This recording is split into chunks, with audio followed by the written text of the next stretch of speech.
এই দ্রবণটি এবং সেকেন্ডেরটা এই বর্ণহীন দ্রবণটি। এই দুটোকে অ্যাট এ টাইম আমি যোগ করছি দুটো পৃথক জিনিসের মধ্যে।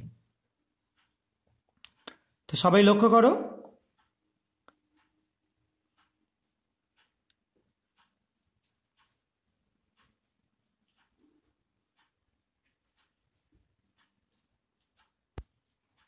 আশা করা যায় দেখতে পাচ্ছ একটা দারুণ সুন্দর কালারেশন তৈরি হচ্ছে।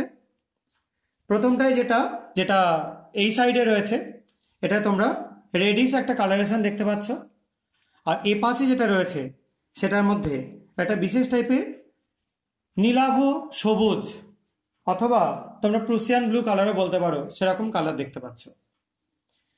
তো এই যে জিনিসগুলো হলো বা এই যে রিয়াকশনগুলো হচ্ছে, এর পেছনে কারণ কি সেটা এক্সপ্লেন করবার আগে আমি তোমাদের একটা গ্লাস ড্রপার দিয়ে উপর থেকে কিছুটা সলিউশন তুলে নিয়ে নিচে রিলিজ করে দিয়ে দেখাচ্ছি।